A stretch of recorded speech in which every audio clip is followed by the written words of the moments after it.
Good morning. Welcome to Right Thinking with Steve Copeland. I'm your host, Steve Copeland, and thank you for tuning in. Let's have a great day. Good morning. Glad to be with you. I hope everyone had a wonderful week. Well, this past weekend, I had an incredibly great weekend. I attended the Granby High School class of 1969's 50th high school reunion. And it was absolutely wonderful being with all my old classmates and their spouses and everyone else who came. And I just want to thank everyone. It was great to see you, and thank you for all the love and encouragement that you gave me. And just God bless each and every one of you, and stay healthy. And I look forward to our next reunion. Well, today's show was episode 140, Right Thinking with Steve Copeland. Is very pleased to announce that this week's show is called Correcting Corrections, Why I Am in Prison, Part 2, with guest Lefford Fate. Tune in and hear Lefford and Steve continue their conversation on mental illness and the importance of working together as a society to help those suffering from this terrible illness. Get involved. One person can make a difference. One of the highlights of the show that you're going to be hearing today is when Lefford talks about how he goes into high schools and teaches PMA, positive mental attitude. Well, let's just get right into the interview that I did with Lefford. Well, after so many people gave me so many comments about Lefford's show with me on correcting corrections, Lefford and I decided to try to just talk about it a little bit more because it's so important. So I just want to jump right in. This is a continuation of the last show. Lefford, let's assume that people are listening, and what they did was they took somebody that had a mental illness and they kept them from going into prison. They got them through the mental health courts. They got them into treatment programs in the community. Everything that you're advocating and saying that's out there is taking place. The part where I want to jump back in with it for a minute is this. We know that everybody that thinks they know a lot about the subject will say, well, as long as they stay on their medications. And that's a very true point. That's one of the basics that has to stay in place. And as you said in the last show, what happens to a lot of people is they'll get very stable for a long period of time, and then they feel like, I don't need my medications anymore. And then they don't even realize that when they start to slip, something triggers them and it starts all over again. So that's a hard thing for people to be able to know they still need to be on their medication. But what I want to interject is this. Where the intersection of Right Thinking Foundation, my financial literacy program, its basic premise with what you're doing is this. If we can relieve financial stress in our life, we can deal with things that don't need to be a major failure. It could just be a temporary setback. And everybody, when I do all of these questions in prisons, it's kind of almost like a humorous thing sometimes. List the 5 things that cause the most stress in your life. I'll give you the humor. The guys out in Oregon, they go police officers, ex-wives, stop signs. You know, that's great. But no, everybody has relationships, but money issues is in everybody's top 5. And I like to say that if it's not, you've got some kind of a silver spoon that you've been feeding off of. And one day, if it's ever removed, be careful. But my point is money affects everybody. So for me, I love being able to network and be involved with programs and people like you and Don Green and everybody else. But what I try to focus on is the thing that I know a lot about, and that's just trying to get people to understand that if you be more careful about how you handle your money, you could help yourself a great deal to eliminate some stress so you can pay more attention to other things. And so the mentally ill people that we're stabilizing, that are going to be following through with all the things that you're helping put in place, they're going to need financial assistance. They're going to need to be able to handle their own budgets. I know so many people that are like mentally ill that are kind of like borderline. You know, they kind of get along okay most of the time, but then you find out that they're recluse for a while and they're making some really bad decisions or something went wrong. But being stable has a whole lot to do with reaching self-sufficiency and independence and being able to live on your own. Because, one of the saddest situations that we all see is mentally ill people that live with their parents, and their parents age out. their parents move on to greener pastures when they die. What happens to this mentally ill person that couldn't be out on their own? So I believe, and this is a question I want to throw at you, there's different types of mental illness. There's medications that are very hard to figure out, work for the right situation. But if we can stabilize people and bring them into community and a healthier lifestyle, whatever that means, what does that mean, Lefford? What's the next step? Let's say that we succeed a lot in keeping people out of prisons, get them into community health, counseling and all the other things. What's next, Lefford? Where it's going to go after that? What's really funny to me is that I thought what's next was to get people to identify people that need mental health, treat them, and then when they're returning, treat them. But God got a serious sense of humor. Jeff introduced me to you. You introduced me to Don Green. I went to the Napoleon Hill Foundation. I knew about Napoleon, but I've got an intimate relation with Napoleon Hill and the foundation now. And I honestly think the next step is this whole PMA, positive mental attitude, the 17 steps towards a positive mental attitude. And the reason I say that, and this isn't a commercial for the foundation, but one of the things of the foundation is making it better for people, making this world a better place for people. And I think that no matter who you are, what's the station, what's the situation, I think there will be some people with a mental illness so severe that they will always need to live with someone and always need somebody to take care of them. But those people are going to have to understand the financial side of it because somebody's always got to understand the money bit.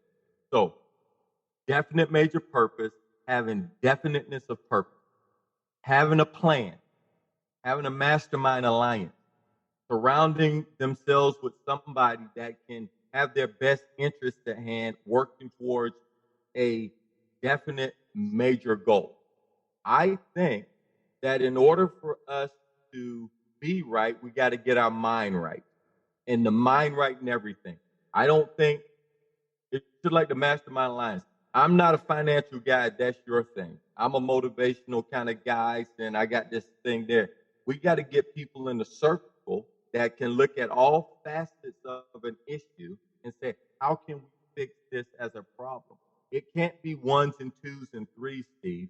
I think it takes us as a society to come together and say, we need to work together in perfect harmony to combat this issue with mental illness so that we can take care of people that can't take care of themselves now.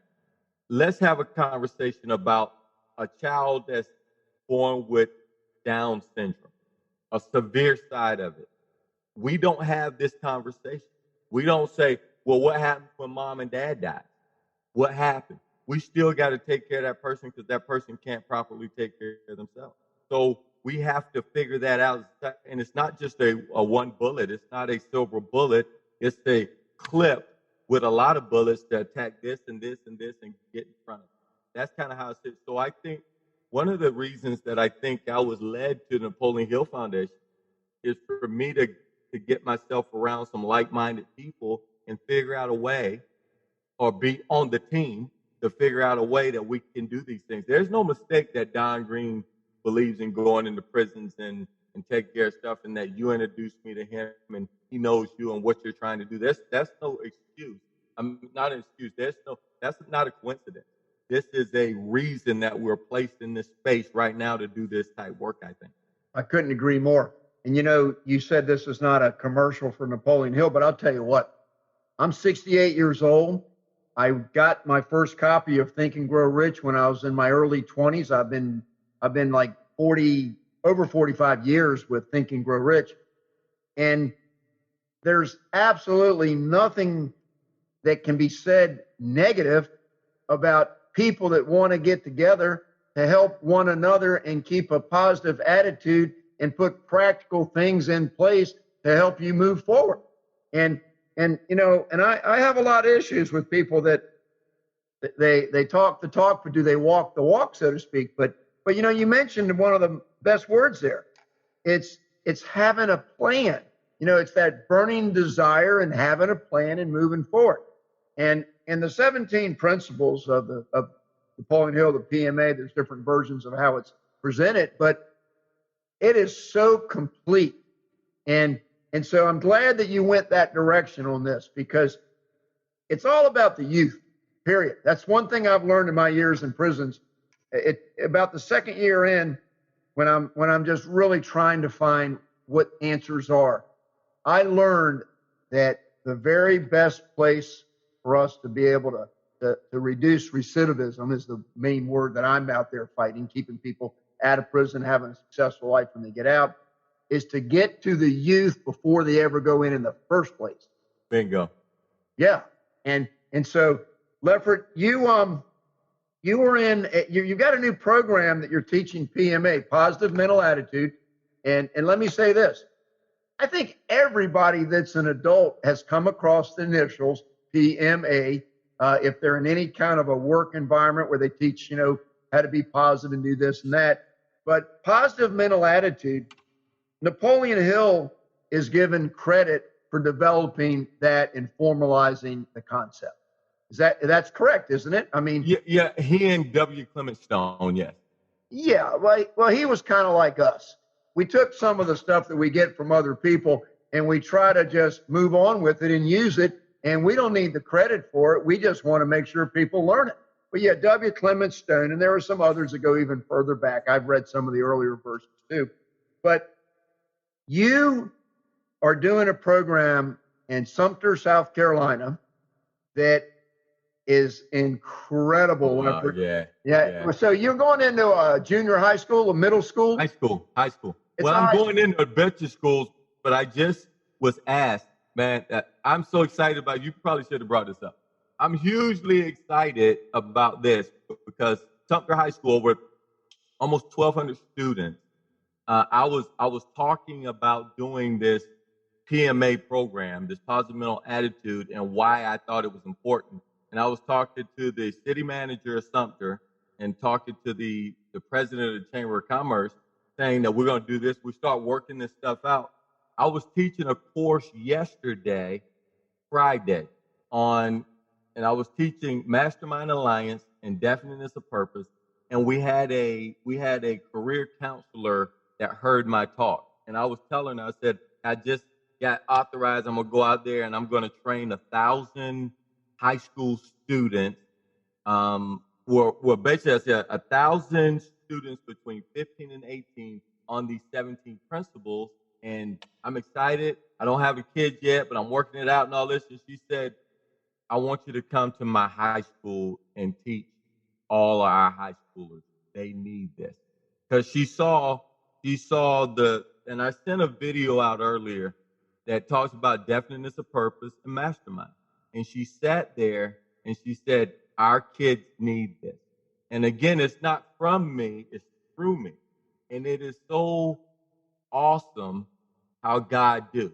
Because I was just saying it, and all of a sudden, boom, 1,200 kids. So to me, that's 2,200 because I asked for 1,000 and I got 2,200. Yeah. So that I've heard. I'm sorry because I was hyped. I'm sorry. No, I'm going to stay on it because that's where the answer is. The answer is in the kids. I mean, everybody knows that, but not everybody's figuring it out. But here's part of the universe that we're dealing with here, the world. What we know is right's not getting done sometimes. I don't get into politics too much. I kind of refrain from that because all I want to do is have a chance to be one-on-one with somebody, and just, if they're hurting. And the last show that we did on it, when we talked about the training that needs to be done for the crisis intervention teams with law enforcement, de-escalation is the word. A lot of times there's a situation that escalates, and I've talked about this on the show numerous times.